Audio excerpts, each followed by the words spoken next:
예, 다시 돌아왔습니다. 부동산 경제론 4주차 두 번째 시간입니다. 첫 번째 시간에서는 균형 분석에 대해서 주로 설명을 드렸었죠. 그래서 강의안을 가지고 보시면, 자, 이 22쪽에 보시면은 그 8가지 경우가 나옵니다. 그래서 균형 분석 결과를 이제 정리를 해 놓은 거죠. 수요가 증가했을 때, 수요가 감소했을 때, 그리고 공급이 증가했을 때, 공급이 감소했을 때, 수요가 불변일 때, 공급이 불변일 때. 그러니까 수요가 변화하는 것 또는 불변인 것까지 해서 3가지 경우, 공급이 불변, 증가, 감소해서 3가지 경우. 이제 곱하면 9가지 경우가 나오는데, 첫 번째 경우 수요 불변, 공급 불변은 요거는 이제 생각을 안 해보셔도 되죠. 그래서 좀 전에 이제 수요가 증가하는 거, 이걸 정말 인구 증가 가지고 했었습니다. 그래서 인구 증가 가지고 했는데요. 수요가 감소하는 건 뭘 가지고 하면 될까요? 수요가 감소하는 것은 인구가 감소하는 거 가지고 생각을 해보시면 되죠. 그 다음에 공급이 증가하는 것은 이제 그 새로운 생산 기술이 공법이 도입이 돼가지고 생산 비용이 감소하는 것을 가지고 살펴봤었습니다. 공급이 감소하는 건 정말 그 생산 기술 이용을 하다가 이게 뭐 노동자의 안정이라든지 하는 것에 정말 위해를 미쳐가지고 그래서 새로운 기술을 못 쓰게 되는 경우, 기술이 퇴보하는 게 되죠. 그래서 이런 경우는 이제 공급이 감소하게 됩니다. 그래서 이런 식으로 해가지고 8가지 경우를 갖다 모두 한번 살펴보시면 좋을 것 같고요. 이건 나중에 우리가 6주차, 7주차에 그 소집단 활동에서 이제 한번 다시 또 설명을 드리든지 아니면 여러분들이 직접 해보는 시간을 갖도록 하겠습니다. 자, 이번 두 번째 시간에는 그 22쪽에 나와 있는 주택 공급 곡선의 기울기와 가격 변동성이라고 하는 주제를 가지고 살펴볼 텐데요. 뭐 굉장히 짧습니다. 한 정말 3쪽 정도, 3쪽 정도 되는데, 요거 3쪽도 채 안 됩니다. 뭐 따지면 한 2쪽 조금 넘을까 그러는데, 강의안으로요. 근데 이 부분은 이제 굉장히 중요한 것이기 때문에 조금 길게 설명을 드리도록 하겠습니다. 그래서 소득이 증가한다든지 인구가 증가한다든지 또는 주택 대출 금리 하락, 대출 증가 뭐 이런 그 사건이 발생을 하면 주택에 대한 수요가 주택시장에서 수요가 증가를 하게 됩니다. 그러면은 균형 가격은 얼마나 상승할런지 이것은 결국 공급이 이런 수요 변화에 대해서 수요 증가에 대해서 얼마나 신축적으로 반응하는가에 달려 있다라고 생각을 해볼 수 있습니다. 그래서 수요가 증가할 때 그래서 가격이 수요가 증가하면 가격이 상승하죠. 근데 공급량이 신축적으로 증가하면 그때는 가격 상승이 소폭에 그칩니다. 그러니까 가격이 조금만 상승하고 마는데요. 그 수요가 증가할 때 공급이 원활하지 못하다라고 하면 그때는 가격이 훨씬 더 큰 폭으로 상승을 하게 됩니다. 여기서 공급의 반응, 공급이 얼마나 신축적으로 반응하는가, 정확히 이제 공급량이 얼마나 신축적으로 반응하느냐, 가격이 변화했을 때 공급량이 얼마나 신축적으로 반응하는가라고 하는 것을 공급의 탄력성이라고 하는 측정 도구를 이용해 가지고 살펴볼 수 있습니다. 그래서 공급의 가격 탄력성 또는 줄여가지고 공급의 탄력성, 공급 탄력성이라고 하는 것은 가격이 1% 상승할 때 공급량이 몇 % 증가하는지를 나타내주는 척도입니다. 그래서 밑에 보시면은 수식으로 다 이제 표현을 해놨는데요. 공급의 탄력성 또는 뭐 정확히 표현하면 이제 가격에 대한 공급의 탄력성 뭐 이렇게 이제 얘기를 하기도 하고 공급의 가격 탄력성이라고 얘기를 하기도 합니다. 그래서 탄력성이라고 하는 것부터 먼저 조금만 설명을 드리면요. 탄력성은 얼마나 민감하게 신축적으로 반응하는가 뭐 그걸 갖다 이제 나타낸다라고 생각하시면 되죠. 공을 갖다가 여기서 떨어뜨려요. 그러면은 바닥에 맞고 다시 튀어오르게 되는데요. 바닥에 맞고 얼마나 튀어오를까? 그거는 뭐 물론 이제 바닥의 재질도 영향을 미치겠지만은 이 공이 어떤 공이냐에 따라 가지고 달라집니다. 만약에 이 공이 축구공이다라고 하면 여기서 떨어뜨렸을 때 요만큼까지 올라오지는 않겠지만은 그래도 거의 비슷한 수준으로 튀어 올라오게 됩니다. 그러면은 축구공은 좀 탄력적이다. 뭐 이렇게 이제 얘기해 볼 수 있겠죠. 어떤 것도 생각해 볼까요? 골프공 같으면 어떨까요? 골프공 같으면은 여기서 떨어뜨렸을 때 아무래도 축구공, 배구공, 뭐 이런 농구공 이런 것보다는 조금 덜 튀어오를 것 같습니다. 그러면은 그 민감하지 않다, 신축적이서 탄력적이지 않다, 뭐 이렇게 표현할 수 있겠죠. 볼링공 같으면 어떨까요? 여기서 볼링공을 떨어뜨렸을 때 볼링공은 바닥에 맞고 거의 튀지 않을 것입니다. 그러니까 탄력적이지 않다, 민감하지 않다, 뭐 이런 식으로 이제 해석을 할 수 있겠죠. 그래서 여기서 떨어뜨렸을 때, 즉 어떤 놈이 변화했을 때 그때 바닥에 맞고 튀어오르는 것, 즉 다른 놈은 얼마만큼 반응을 할까, 그 정도를 나타내 주는 게 이제 탄력적이다라고 이제 생각을 해볼 수 있습니다. 저는 이제 좀 나이가 들어가지고요. 요즘에는 특히 이제 그 종아리 있는데 이렇게 한번 눌러보면, 엄지손가락 눌러보면은 이게 다시 튀어 올라와야죠. 눌렸다가 좀 엄지손가락을 떼면은 바로 이제 튀어 올라와야 되는데 솔직히 그렇지 않습니다. 그래서 조금 시간이 걸리거든요. 그러면 제 피부는 탄력적이지 않다라고 생각해 볼 수 있겠죠. 근데 여러분들 피부 같으면 어떤가요? 여러분들 같으면은 엄지손가락 쭉 눌렀을 때 엄지손가락 띄면 바로 이제 튀어오릅니다. 그러니까 굉장히 탄력적이다, 탄력적인 피부이다. 뭐 이렇게 이제 생각을 해볼 수 있다라는 거죠. 그래서 영향을 미치는 놈이 변화했을 때 영향을 받는 놈이 얼마나 민감하게 반응하는가, 그 정도를 나타내 주는 게 탄력성이라고 하는 지표이다라고 생각을 하시면 좋을 듯 싶습니다. 근데 영향을 미치는 거, 그런 걸 갖다가 보통 이제 뭐 A라고 하고요. 그 다음에 영향을 받는 거, 그런 걸 B라고 두면은 A에 대해서, A의 변화에 대해서 B가 얼마나 민감하게 반응하느냐, A에 대한 B의 탄력성, 또는 B의 A 탄력성, 이렇게 얘기를 합니다. 여기서도 공급 탄력성 할 때는 가격이라는 놈이 영향을 미치는 놈이 되고요. 그 다음에 공급량이 영향을 받는 놈이 됩니다. 그래서 가격에 대한 공급량의 탄력성, 근데 공급량이라고 보통 표현하지 않고 공급의라고 표현을 합니다. 그래서 가격에 대한 공급의 탄력성, 또는 공급의 가격 탄력성, 또는 줄여서 그냥 공급 측면에서는 탄력성을 측정할 때 이제 가격만 가지고 주로 측정을 하거든요.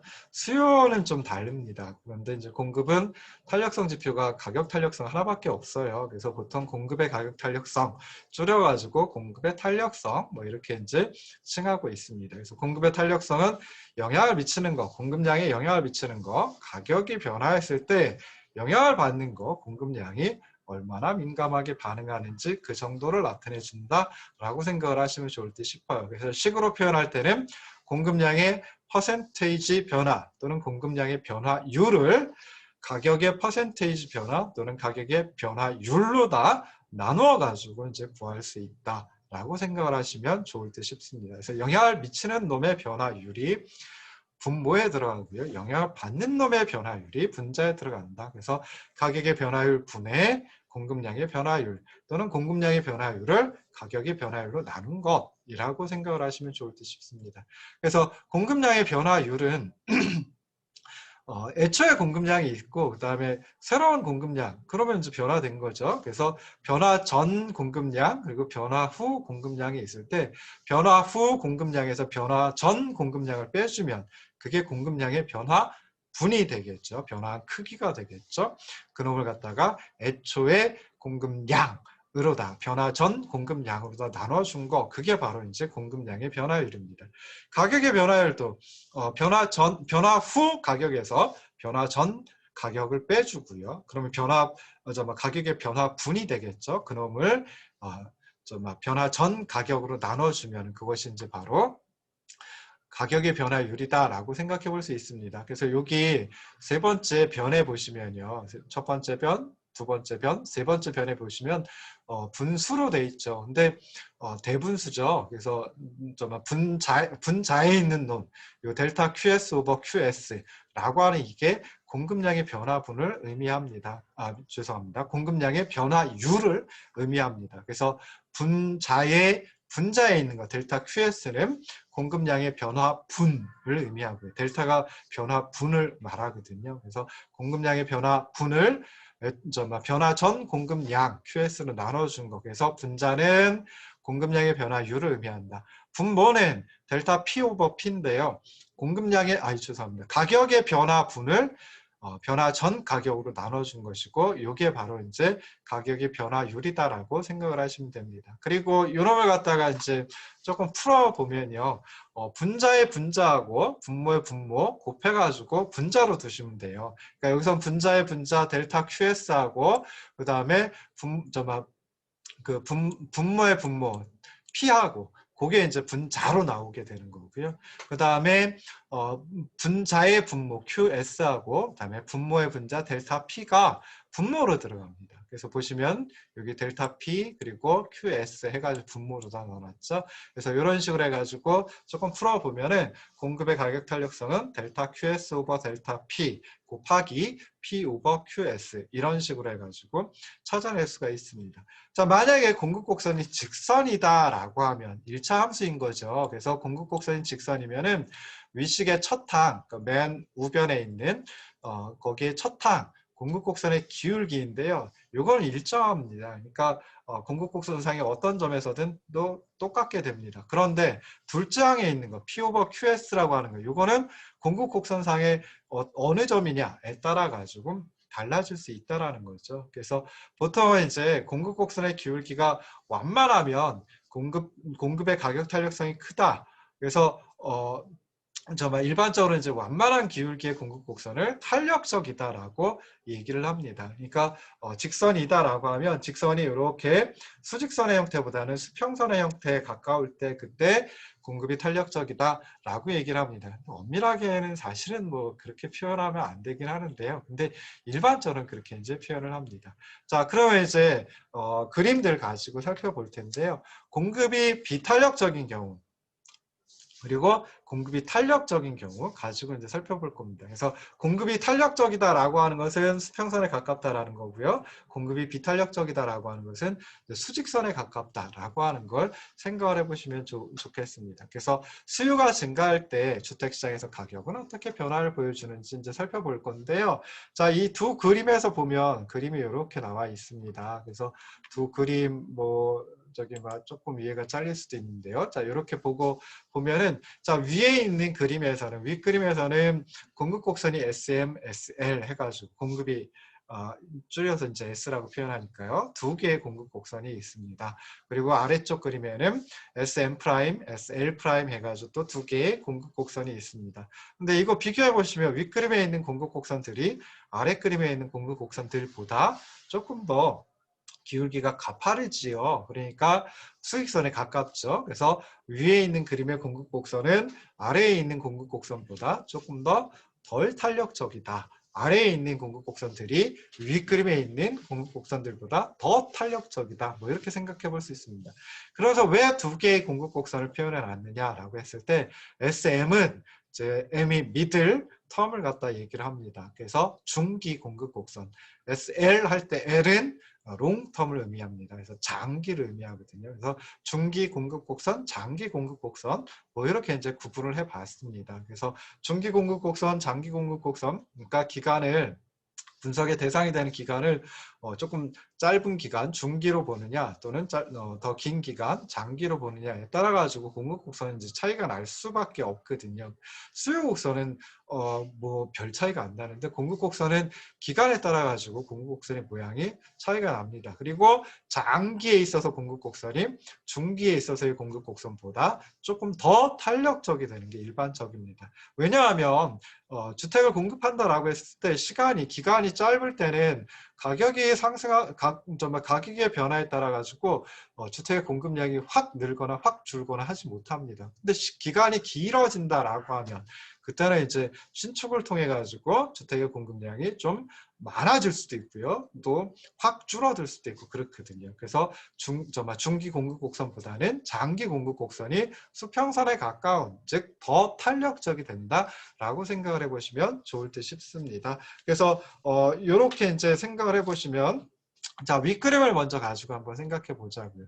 자, 수요곡선이 애초에 수요곡선이 D0였고요. 그 다음에 중기 공급곡선 SM 그리고 장기 공급곡선 SL이 모두 한 점에서 만납니다. 그 점이 E0점이고요. E0점은 중기 균형점이면서 장기에 있어서도 균형점이 돼버립니다. 그래서 이때는 균형 가격 P0 그리고 균형 거래량은 Q0이다라고 생각해 볼 수 있죠. 자, 근데 무슨 이유인지 모르겠는데 뭐 아까 소득이 증가했다든지 뭐 인구가 증가를 했다든지 또는 뭐 주택 대출 금리가 하락을 했다든지 뭐 대출이 증가했다든지 주택담보대출이 증가했다든지 하게 되면 이제 수요가 증가를 합니다. 여기서 수요 곡선이 오른쪽으로 이동하고 수요 곡선이 D0에서 D1으로 오른쪽으로 이제 이동하는 게 되죠. 그러면은 균형이 변화를 하게 됩니다. 근데 기간에 따라 가지고 이제 다르게 변화하는 거죠. 중기이냐, 장기이냐. 그래서 중기적으로 보면 중기 공급 곡선이 SM이고 그다음에 새로운 수요 곡선이 D1이니까 그 두 점이 만나는 이 원점이 중기 균형점이 됩니다. 중기 균형에서 균형 가격은 P1 그리고 균형 거래량은 Q1이 되죠. 근데 시간이 흘러가지고 장기가 돼버린다라고 하면 그때는 새로운 수요 곡선 D1과 장기 공급 곡선 SL이 만나는 이 투점이 새로운 장기 균형점이 됩니다. 그러면 이 투점에서 새로운 장기 균형점에서 균형 가격은 P2가 되고요. 균형 거래량은 Q2가 됩니다. 이걸 한꺼번에 생각해 보면은 자, 수요가 D0에서 D1으로 증가했다라고 하면 중기적으로는 그러니까 짧은 기간만 가지고 보면 이 제로점에서 이 원점으로 균형이 이동을 하는 것이고요. 조금 더 긴 기간을 두고 보면 이 원점에서 다시 이 투점으로 이동을 한다라는 겁니다. 그러니까 이 제로점에서 이 원점을 걸쳐가지고 이 투점으로 간다라는 거죠. 그럼 균형 가격은 어떻게 될까요? P0에서 P1으로 급격히 상승했다가 다시 P2로 조금 하락을 하게 됩니다. 균형 거래량은 Q0에서 Q1으로 윗그림입니다. 그래서 Q0에서 Q1으로 조금 소폭 증가했다가 다시 Q2로다가 대폭 증가한다. 장기적으로는 이렇게 이제 생각을 해볼 수 있습니다. 근데 아래 그림은 윗그림에 비해서 공급이 더 탄력적인 경우라고 아까 말씀드렸죠. 그래서 아래 그림 가지고 보면은 애초에 균형은 애초에 수요 곡선 D0하고 그리고 중기 공급 곡선 SM 프라임 그리고 장기 공급 곡선 SL 프라임 만나는 이 원점 요게 이제 애초에 균형점이었습니다. 그때 균형 가격은 P0, 균형 거래량은 Q0였죠. 근데 이제 수요가 증가를 했어요. 소득이 증가했다든지 인구가 증가했다든지 아니면 그 주택 대출 금리가 하락했다든지 주택 담보 대출이 증가했다든지 하면은 D0에서 D1으로 수요 곡선이 오른쪽으로 이동을 하고요. 자, 그러면은 중기적으로 봤을 때는 어떻게 변화하느냐? 균형이 어떻게 변화하느냐? 중기 공급 곡선 SM 프라임하고 그리고 새로운 수요 곡선 D1이 만나는 E1 프라임점으로 이동을 하게 됩니다. 그러면 이때 균형 가격은 P1 프라임 그리고 균형 거래량은 Q1 프라임이 되고요. 그리고 장기적으로는 어떻게 되느냐라고 했을 때 수요곡선 D1과 새로운 수요곡선 D1과 그리고 장기 공급곡선 SL 프라임 만나는 이 2'점이 바로 이제 새로운 균형점, 장기 균형점이 됩니다. 그러면 이 새로운 장기 균형점에서 균형 가격은 P2' 그리고 균형 거래량은 Q2'이 되는 거죠. 여기서도 마찬가지로 수요가 D0에서 D1으로 증가했을 때 애초에 균형 이 제로점에서 중기적으로는 중기 균형점 E1 프라임점으로 이동을 하고요. 그다음에 장기적으로 기간을 좀 더 길게 두고 분석을 해보면은 E2 프라임점으로 균형이 이동을 하게 됩니다. 이 제로점에서 E1 프라임점을 거쳐서 E2 프라임점으로 이동한다라고 생각해 볼 수 있죠. 그러면 가격은 어떻게 되느냐? 균형 가격은 P0에서 P1 프라임으로 그렇게까지 높게 상승하진 않죠. 윗그림 같이 보시면은 그렇게까지 높게 상승하진 않는데 거기서 다시 장기적으로 보면 P2 프라임으로 하락한다라고 생각해 볼 수 있습니다. 균형 거래량은 어떻게 될까요? Q0에서 중기적으로 Q0에서 Q1 프라임으로다가 대폭 증가합니다. 그리고 다시 장기적으로 보면 Q1 프라임에서 Q2 프라임으로 또 소폭 증가하는 것을 볼 수 있습니다.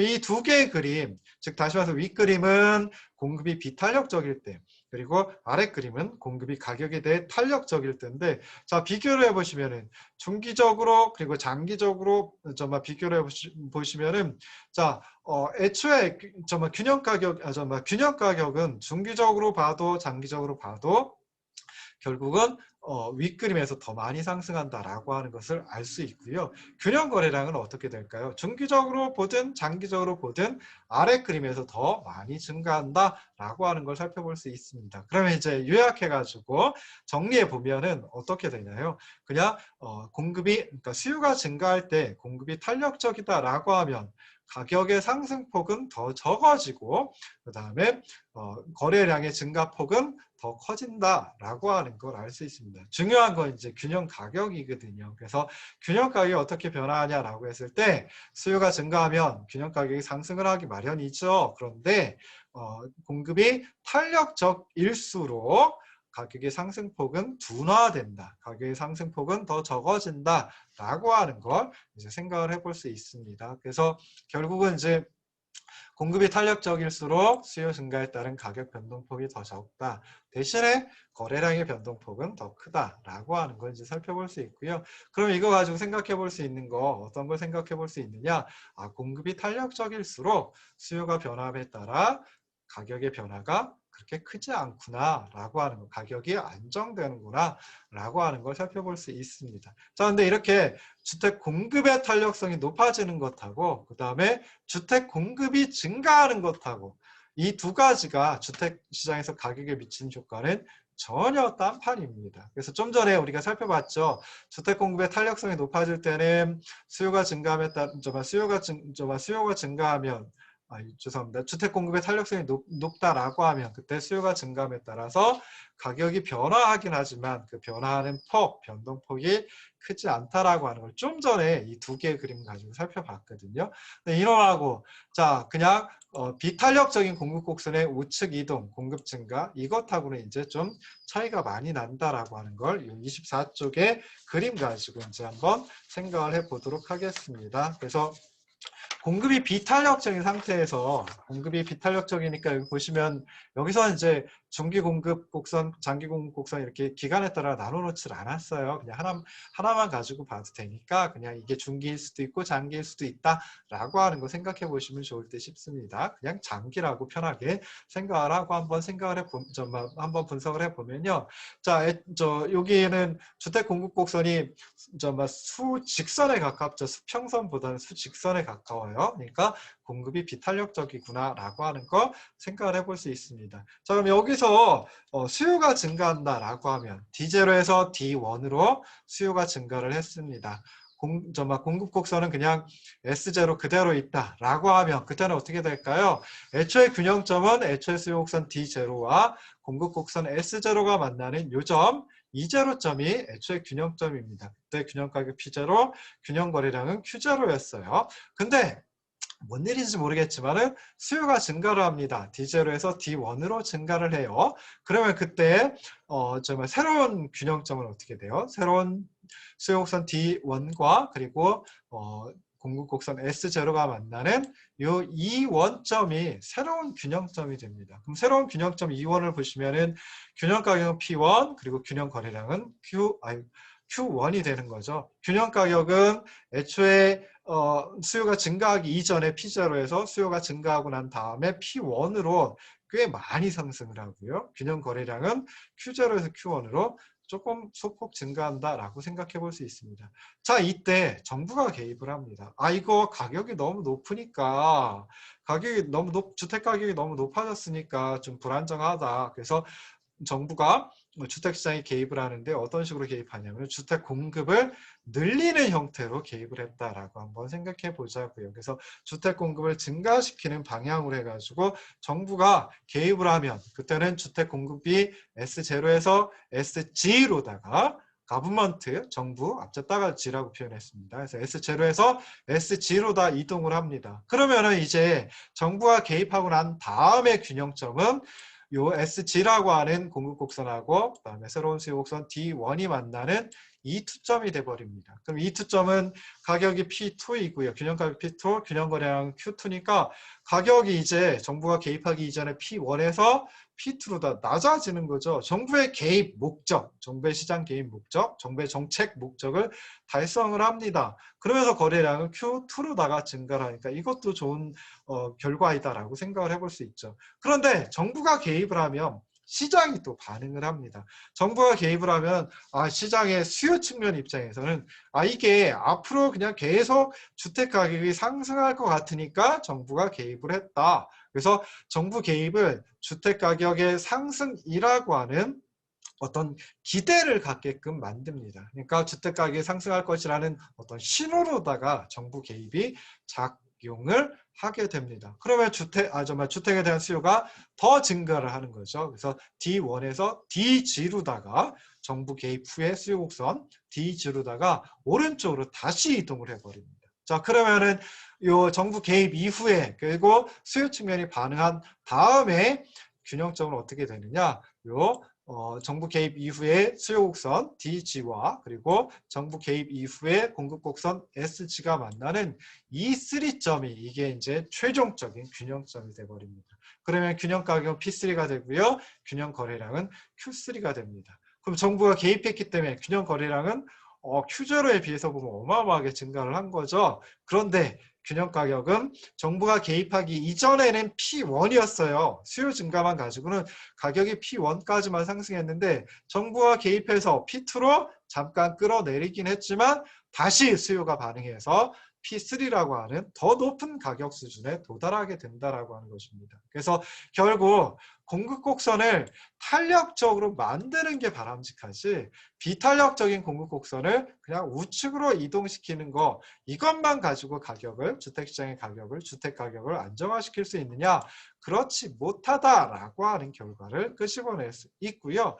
자, 대부분 공급이 비탄력적인 이유는 공급 측면에 그 규제가 많기 때문에 그렇다라고 이제 얘기들을 합니다. 그런 분석 결과들도 있었고 실종 분석 결과들도 있었고요. 그래서 우리나라 같으면 이제 규제 때문에 공급이 비탄력적이고 그렇기 때문에 단순히 공급을 증가시키는 그런 정부의 개입, 정부의 정책, 주택 정책만 가지고서는 주택 가격을 안정화시킬 수 없다라고 하는 걸 이제 결과로 다 끄집어낼 수 있습니다. 그래서 이게 첫 번째 강의안 보시면요. 13쪽에 우리나라 주택정책의 과제 해가지고 규제 저자들이 내세운 것 중에 두 번째가 수요 증가에 대응하는 탄력적인 공급 기반의 구축이라고 하는 이 과제하고 맞닿아 있습니다. 그래서 공급 곡선이 그냥 비탄력적인데 공급을 증가시키는 그거는 가격 안정에 별 큰 효과를 가져오지 못한다. 오히려 공급 곡선을 공급을 탄력적으로 만드니까 수직선에 가까웠던 걸 수평선에 가까운 형태로 좀 더 탄력적으로 변화시키는 것이 그게 바람직하다라고 이제 얘기를 하는 거고요. 그러기 위해서 규제를 완화시킬 필요가 있다.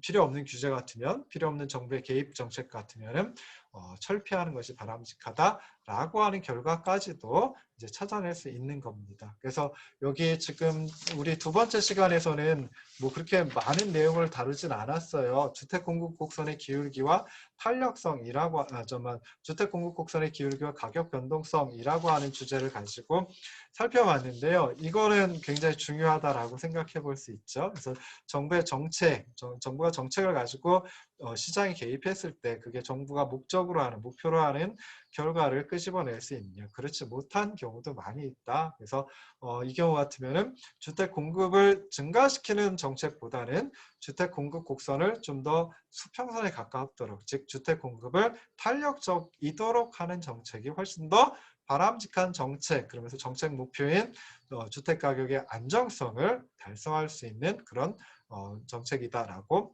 생각을 해볼 수 있습니다. 자, 오늘은 여기까지 하도록 하겠습니다. 들어주시느라 고생하셨습니다.